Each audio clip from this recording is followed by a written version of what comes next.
ಮತ್ತೊಂದು ಕಡೆ ಕುವೈತ್ಗೆ 43 ವರ್ಷಗಳ ಬಳಿಕ ಪ್ರಧಾನಿ ಭೇಟಿ ನೀಡಿದ್ದಾರೆ. ಈ ಸಂದರ್ಭದಲ್ಲಿ ಭಾರತ ಮತ್ತು ಗಲ್ಫ್ ರಾಷ್ಟ್ರಗಳ ಭವಿಷ್ಯದ ಬಗ್ಗೆ ಚರ್ಚೆಯನ್ನು ನಡೆಸಲಿದ್ದಾರೆ.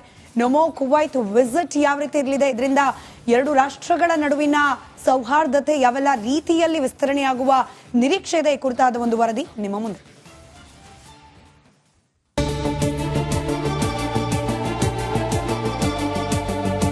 ವಿಶೇಷ ವಿಮಾನದಿಂದ ಇಳಿಯುತ್ತಿದ್ದಂತೆ ಮೋದಿಗೆ ಗ್ರ್ಯಾಂಡ್ ವೆಲ್ಕಮ್. ಕುವೈತ್ ರಾಜಪರಂಪರೆಯಿಂದ ಭಾರತದ ಪ್ರಧಾನಿಗೆ ಅದ್ದೂರಿ ಸ್ವಾಗತ. ಇಂಡಿಯನ್ ಫ್ಲಾಗ್ ಹಿಡಿದು ಅನಿವಾಸಿ ಭಾರತೀಯರ ಸಂತಸ. ಕುವೈತ್ಗೆ ನಮೋ ಎಂಟ್ರಿ ಕೊಟ್ಟ ವೇಳೆ ಕಂಡುಬಂದ ಸಂಭ್ರಮದ ಕ್ಷಣಗಳು. ಕುವೈತ್ಗೆ ಪ್ರಧಾನಿ ನರೇಂದ್ರ ಮೋದಿ ಭೇಟಿ. 43 ವರ್ಷಗಳ ಬಳಿಕ ಭೇಟಿ ಕೊಟ್ಟ ನಮೋ.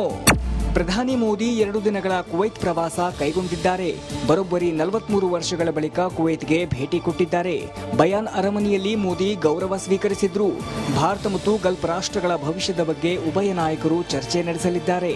ಭಾರತ ಹಾಗೂ ಕೊಲ್ಲಿ ರಾಷ್ಟ್ರಗಳ ನಡುವೆ ಶಾಂತಿ ಭದ್ರತೆಗೆ ಈ ಭೇಟಿ ಸಹಕಾರಿ ಆಗಲಿದೆ. ಕುವೈತ್ನಲ್ಲಿ ನೆಲೆಸಿರುವ ಅನಿವಾಸಿ ಭಾರತೀಯರೊಂದಿಗೆ ಮೋದಿ ಸಂವಾದ ನಡೆಸಿದ್ರು. ಭಾರತ और कुवैत अरब सागर के 2 किनारों पर बसे हैं. हमें सिर्फ डिप्लोमेसी ने ही नहीं बल्कि दिलों ने आपस में जोड़ा है.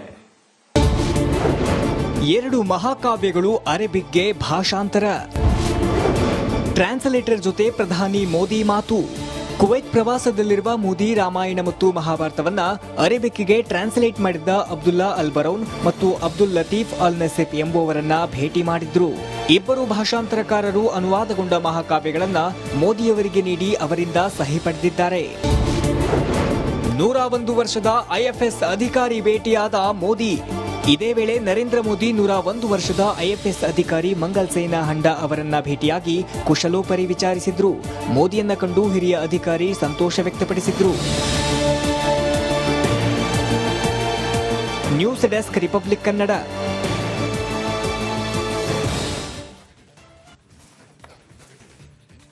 ಮತ್ತೊಂದು ಕಡೆ ಕುವೈತ್ಗೆ 43 ವರ್ಷಗಳ ಬಳಿಕ ಪ್ರಧಾನಿ ಭೇಟಿ ನೀಡಿದ್ದಾರೆ. ಈ ಸಂದರ್ಭದಲ್ಲಿ ಭಾರತ ಮತ್ತು ಗಲ್ಫ್ ರಾಷ್ಟ್ರಗಳ ಭವಿಷ್ಯದ ಬಗ್ಗೆ ಚರ್ಚೆಯನ್ನು ನಡೆಸಲಿದ್ದಾರೆ.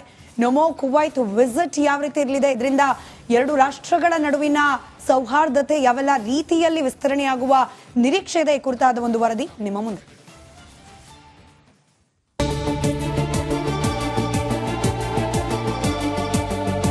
ವಿಶೇಷ ವಿಮಾನದಿಂದ ಇಳಿಯುತ್ತಿದ್ದಂತೆ ಮೋದಿಗೆ ಗ್ರ್ಯಾಂಡ್ ವೆಲ್ಕಮ್. ಕುವೈತ್ ರಾಜಪರಂಪರೆಯಿಂದ ಭಾರತದ ಪ್ರಧಾನಿಗೆ ಅದ್ದೂರಿ ಸ್ವಾಗತ. ಇಂಡಿಯನ್ ಫ್ಲಾಗ್ ಹಿಡಿದು ಅನಿವಾಸಿ ಭಾರತೀಯರ ಸಂತಸ. ಕುವೈತ್ಗೆ ನಮೋ ಎಂಟ್ರಿ ಕೊಟ್ಟ ವೇಳೆ ಕಂಡುಬಂದ ಸಂಭ್ರಮದ ಕ್ಷಣಗಳು. ಕುವೈತ್ಗೆ ಪ್ರಧಾನಿ ನರೇಂದ್ರ ಮೋದಿ ಭೇಟಿ. 43 ವರ್ಷಗಳ ಬಳಿಕ ಭೇಟಿ ಕೊಟ್ಟ ನಮೋ. ಪ್ರಧಾನಿ ಮೋದಿ 2 ದಿನಗಳ ಕುವೈತ್ ಪ್ರವಾಸ ಕೈಗೊಂಡಿದ್ದಾರೆ. ಬರೋಬ್ಬರಿ 43 ವರ್ಷಗಳ ಬಳಿಕ ಕುವೈತ್ಗೆ ಭೇಟಿ ಕೊಟ್ಟಿದ್ದಾರೆ. ಬಯಾನ್ ಅರಮನೆಯಲ್ಲಿ ಮೋದಿ ಗೌರವ ಸ್ವೀಕರಿಸಿದ್ರು. ಭಾರತ ಮತ್ತು ಗಲ್ಫ್ ರಾಷ್ಟ್ರಗಳ ಭವಿಷ್ಯದ ಬಗ್ಗೆ ಉಭಯ ನಾಯಕರು ಚರ್ಚೆ ನಡೆಸಲಿದ್ದಾರೆ. ಭಾರತ ಹಾಗೂ ಕೊಲ್ಲಿ ರಾಷ್ಟ್ರಗಳ ನಡುವೆ ಶಾಂತಿ ಭದ್ರತೆಗೆ ಈ ಭೇಟಿ ಸಹಕಾರಿ ಆಗಲಿದೆ. ಕುವೈತ್ನಲ್ಲಿ ನೆಲೆಸಿರುವ ಅನಿವಾಸಿ ಭಾರತೀಯರೊಂದಿಗೆ ಮೋದಿ ಸಂವಾದ ನಡೆಸಿದ್ರು. भारत और कुवैत अरब सागर के 2 किनारों पर बसे हैं.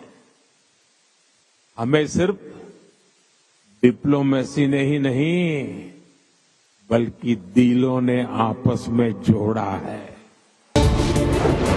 ಎರಡು ಮಹಾಕಾವ್ಯಗಳು ಅರೇಬಿಕ್ಗೆ ಭಾಷಾಂತರ. ಟ್ರಾನ್ಸ್ಲೇಟರ್ ಜೊತೆ ಪ್ರಧಾನಿ ಮೋದಿ ಮಾತು.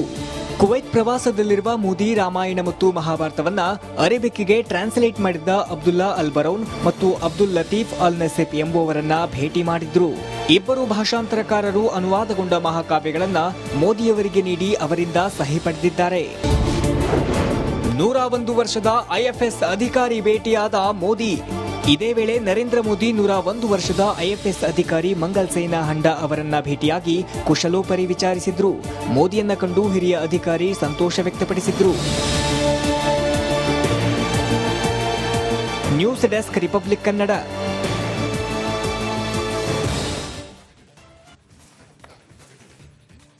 ಮತ್ತೊಂದು ಕಡೆ ಕುವೈತ್ಗೆ 43 ವರ್ಷಗಳ ಬಳಿಕ ಪ್ರಧಾನಿ ಭೇಟಿ ನೀಡಿದ್ದಾರೆ. ಈ ಸಂದರ್ಭದಲ್ಲಿ ಭಾರತ ಮತ್ತು ಗಲ್ಫ್ ರಾಷ್ಟ್ರಗಳ ಭವಿಷ್ಯದ ಬಗ್ಗೆ ಚರ್ಚೆಯನ್ನು ನಡೆಸಲಿದ್ದಾರೆ. ನಮೋ ಕುವೈತ್ ವಿಸಿಟ್ ಯಾವ ರೀತಿ ಇರಲಿದೆ, ಇದರಿಂದ ಎರಡು ರಾಷ್ಟ್ರಗಳ ನಡುವಿನ ಸೌಹಾರ್ದತೆ ಯಾವೆಲ್ಲ ರೀತಿಯಲ್ಲಿ ವಿಸ್ತರಣೆಯಾಗುವ ನಿರೀಕ್ಷೆ ಇದೆ, ಕುರಿತಾದ ಒಂದು ವರದಿ ನಿಮ್ಮ ಮುಂದೆ.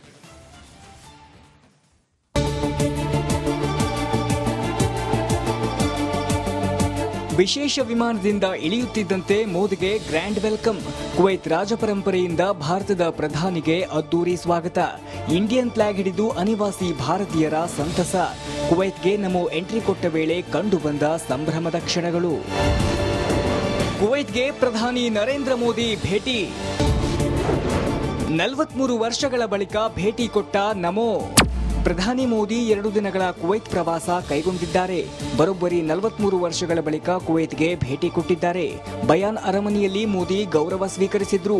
ಭಾರತ ಮತ್ತು ಗಲ್ಫ್ ರಾಷ್ಟ್ರಗಳ ಭವಿಷ್ಯದ ಬಗ್ಗೆ ಉಭಯ ನಾಯಕರು ಚರ್ಚೆ ನಡೆಸಲಿದ್ದಾರೆ.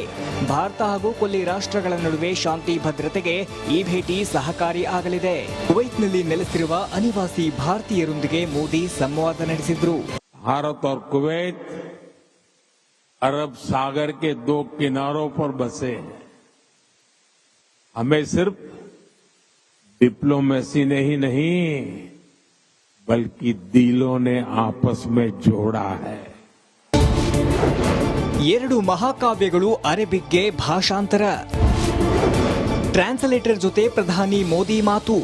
ಕುವೈತ್ ಪ್ರವಾಸದಲ್ಲಿರುವ ಮೋದಿ ರಾಮಾಯಣ ಮತ್ತು ಮಹಾಭಾರತವನ್ನ ಅರೇಬಿಕ್ಗೆ ಟ್ರಾನ್ಸ್ಲೇಟ್ ಮಾಡಿದ್ದ ಅಬ್ದುಲ್ಲಾ ಅಲ್ ಬರೌನ್ ಮತ್ತು ಅಬ್ದುಲ್ ಲತೀಫ್ ಅಲ್ ನಸೆಫ್ ಎಂಬುವರನ್ನ ಭೇಟಿ ಮಾಡಿದ್ರು. ಇಬ್ಬರು ಭಾಷಾಂತರಕಾರರು ಅನುವಾದಗೊಂಡ ಮಹಾಕಾವ್ಯಗಳನ್ನ ಮೋದಿಯವರಿಗೆ ನೀಡಿ ಅವರಿಂದ ಸಹಿ ಪಡೆದಿದ್ದಾರೆ. 101 ವರ್ಷದ ಐಎಫ್ಎಸ್ ಅಧಿಕಾರಿ ಭೇಟಿಯಾದ ಮೋದಿ.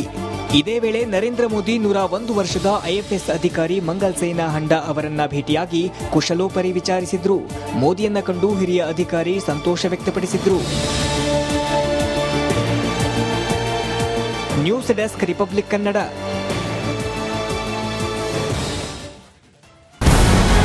ನಮಸ್ಕಾರ, ಕರ್ನಾಟಕ ಪ್ರೈಮ್ ಟೈಮ್ಗೆ ಸ್ವಾಗತ. ನಾನು ಜಯಪ್ರಕಾಶ್ ಶೆಟ್ಟಿ. ಇಡೀ ಕರ್ನಾಡು ಇವತ್ತು ರೆಬೆಲ್ ಆಗಿ ನಿಂತಿದೆ. ಈ ಹಗರಣಗಳನ್ನು ಸದನದಲ್ಲಿ ಪ್ರಸ್ತಾಪ ಮಾಡಲು ಕೂಡ ಕಾಂಗ್ರೆಸ್ ಹಿಂದೇಟು ಹಾಕಿದ್ದೇಕೆ? ನಿಮ್ಗೆ ಸಂಬಳ ಅದಕ್ಕೆ, ನಿಮಗೆ ವಾಹನ ಅದಕ್ಕೆ, ನಿಮಗೆ ವೆಪನ್ ಅದಕ್ಕೆ, ನೀವು ಅದನ್ನು ಸೆರೆ ಹಿಡಬೇಕಾಗಿತ್ತು. ನೀವು ವಿದ್ಯುತ್ ಬರ ಇದೆ ಅಂತ ಹೇಳ್ತಾ ಇದ್ದೀರಿ, ಎಲ್ಲಿ ಬರ ಇದೆ ನೀವು ಹೇಳಬೇಕು. ಪಾಕಿಸ್ತಾನ್ ಆಕ್ಯುಪೈಡ್ ಕಾಶ್ಮೀರ್ ಅದು ಎಂದೆಂದಿಗೂ ನಮ್ಮದು. 40 ಮೆಷಿನ್ಗಳು ತಂದಿತ್ತು ನೋಟ್ ಎಣಿಸುವುದಕ್ಕೆ, ಅದೇ ಹಾಳಾಗಿತ್ತು. ಮಥುರಾದ ಗಲಾಟೆ ಇದೆಯಲ್ಲ, ಅದು ಸ್ಥಳೀಯವಾಗಿ ಕೂತು ಪರಿಹರಿಸಬಹುದಾದಂಥ ಕಾನೂನಿದೆ. ಗ್ಯಾರಂಟಿ ಯೋಜನೆಯಿಂದ ನಷ್ಟ ಆಗಿದೆ, ಲಾಭ ಆಗಿದೆ, ದಯವಿಟ್ಟು ಹೇಳಿ. Dawood Ibrahim most wanted criminal ಯಾವಾಗಾದ ಅಂದ್ರೆ ಇಲ್ಲಿ ತನಕ ಭಾರತ ದೇಶದಲ್ಲಿ ಓರ್ವ ದಲಿತ ಪ್ರಧಾನಿಯಾದಂಥ ಇತಿಹಾಸವೇ ಇಲ್ಲ. ರಿಪಬ್ಲಿಕ್ ವರ್ಲ್ಡ್ ಆಪ್ ಇದು ಕೇವಲ ಅಪ್ಲಿಕೇಶನ್ ಅಲ್ಲ, ಸಮಗ್ರ ಸುದ್ದಿಗಳ ಸಂಪರ್ಕ ಮಾರ್ಗಕ್ಕೆ ಕ್ರಾಂತಿಕಾರಿ ಬದಲಾವಣೆ. ರಿಪಬ್ಲಿಕ್ ವರ್ಲ್ಡ್ ಆಪ್ ಕೇವಲ ಸುದ್ದಿ ಅಪ್ಲಿಕೇಶನ್ ಅನ್ನ ಪರಿಚಯ ಮಾಡ್ತಾ ಇಲ್ಲ, ಬದಲಾಗಿ ಡಿಜಿಟಲ್ ಸುದ್ದಿ ಬಳಕೆಯ ಹೊಸ ಯುಗಕ್ಕೆ ನಾಂದಿ ಹಾಡ್ತಾ ಇದೆ. ಇದೊಂದು ಬ್ರೇಕಿಂಗ್ ನ್ಯೂಸ್, ಪ್ರಭಾವಶಾಲಿ ಕಾರ್ಯಕ್ರಮಗಳಿಗೆ ಗಟ್ಟಿಯಾದ ವೇದಿಕೆ. ರಿಪಬ್ಲಿಕ್ ವರ್ಲ್ಡ್ ಅಪ್ಲಿಕೇಶನ್ ಈಗ ಲೈವ್ ಆಗಿದೆ. ಗೂಗಲ್ ಪ್ಲೇ ಸ್ಟೋರ್ ಮತ್ತು ಆಪಲ್ ಆಪ್ ಸ್ಟೋರ್ ಎರಡರಲ್ಲೂ ಲಭ್ಯವಿದೆ. ಈಗಲೇ ಡೌನ್ಲೋಡ್ ಮಾಡಿ.